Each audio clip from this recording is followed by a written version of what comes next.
राज्यामध्ये संजय देशमुख यांच्या प्रकरणामध्ये आरोप होत आहेत. धनंजय मुंडे यांच्यावरती आरोप करण्यात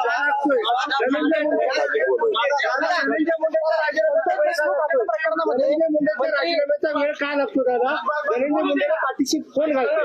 नेमका धनंजय मुंडेला कुठल्याही चौकशीमध्ये उद्याच्याला तुमच्यावर आरोप झाला की तुम्ही अमुक अमुक केसमध्ये दोषी आहे, तर आज SITची चौकशी चालू आहे, आज CIDची चौकशी चालू आहे, आज न्यायालयाच्या तिथं चौकशी चालू आहे.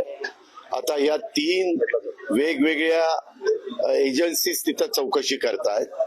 त्याच्यातून स्वतः राज्याच्या मुख्यमंत्र्यांनी सांगितलेलं आहे की ही चौकशी करत असताना जो कोणी दोषी असेल, जो कोणी त्याच्याशी संबंधित असेल, ते तिथं सिद्ध झालं, लक्षात आलं, तर त्यांच्यावर ताबडतोब कारवाई केली जाईल. एक मिनिट त्या संदर्भामध्ये मी देखील देवेंद्रजींना भेटून सांगितलेलं आहे की या संदर्भामध्ये पक्ष वगैरे न बघता जर कोणी वरिष्ठ लेवलला काम करणारे व्यक्ती त्याच्यामध्ये दोषी असतील तर कुणाची गय करण्याचं कारण नाही. मुख्यमंत्री म्हणले मी त्याही मताचा आहे. त्यामुळं चौकशी चाललेली आहे. काही जण आरोपी मिळायला थोडासा विलंब लागला. प्रत्येकाची चौकशी करून फोनचे कुणाकुणाला फोन झाले, किती काळ करता झाले, काय फोनवर संभाषण झालं, ते आता सगळं समजतं. त्या सगळ्याचा अतिशय बारकाईनं महाराष्ट्रामध्ये आम्ही लोक अजिबात खपवून त्या ठिकाणी घेणार नाही. ही निगूढपणे झालेली हत्या आहे. त्याच पद्धतीनं तितक्याच गांभीर्याने यामध्ये सरकारने लक्ष दिलेलं आहे. अर्थात समोरच्या विरोधी पक्षातल्या नेत्यांना किंवा सत्ताधारी पक्षाच्या पण काही हे त्यांनी अधिकार संविधानाने दिलेला आहे. पण असं करत असताना कुणावरही अन्याय होऊ नये ही पण खबरदारी ही घ्यावी लागते.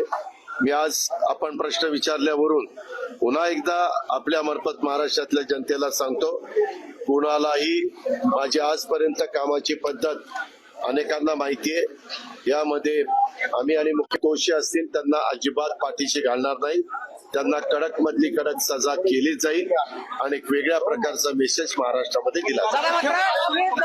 भाजपचे आमदार आहेत, भाजपच्या आमदाराकडून आपल्या पक्षातल्या मंत्र्यावरती आरोप केले जातात. त्याबद्दल मी त्यांना सांगितलेलं आहे की तुमच्याकडं नुसते आरोप करण्यापेक्षा तुमच्याकडे असणारे पुरावे त्या SITला द्या, CIDला द्या, ज्यांच्या न्याय व्यवस्थेखाली ती इन्क्वायरी होती त्यांना द्या.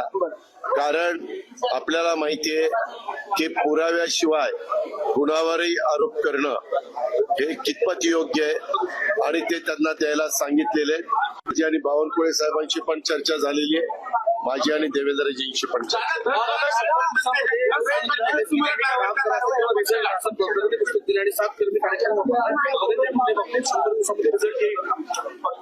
त्या संदर्भामध्ये 3 वेगवेगळ्या इन्क्वायऱ्या आहेत. तिन्ही एजन्सीज फार बारकाईनं त्याच्याबद्दलचा स्टडी करतायत. कारण उद्याच्याला ह्याचा तपास चाललेला आहे. आपण काळजी करू नका. तुम्हाला जेवढी काळजी आहे तेवढीच काळजी आम्हाला पण आहे. आम्ही पण असं शिवशाहू फुले आंबेडकरांच्या महाराष्ट्रामध्ये असलेल्या घटना खपून घेणार नाही. आणि आज आमच्या सरकारमध्ये आम्ही असल्यामुळं आमची जबाबदारी याच्यात जास्त आहे. आम्ही याच्यात राजकारण पण आणून देणार नाही आणि आम्ही याच्यामध्ये कुणालाही पाठीशी घालण्याचं काम पण राष्ट्रवादीच्या बडी मुन्नी म्हणून, ते नेमकी बडी मुन्नी कोण आहे त्यांना विचारा. हे असले फालतू गोष्टी कोणी बोलत असेल तर मी स्पष्ट नावं घेऊन बोलणार आहे. त्याच्यामुळे त्याला विचारा कोण आहे ते. तुमच्यावर आरोप झाले होते भ्रष्टाचाराचे, त्यावेळेस तुम्ही राजीनामा दिला होता. तुमच्यावर तो अधिकार ते वापरतील. ज्यांच्यावर 36 जिल्ह्यांची जबाबदारी दिली जाईल ते जबाबदारी ते मंत्री संबंधित उपमुख्यमंत्री हे पार पाडतील. दादा मात्र तुमच्याकडून अपेक्षा आहेत दादा दादा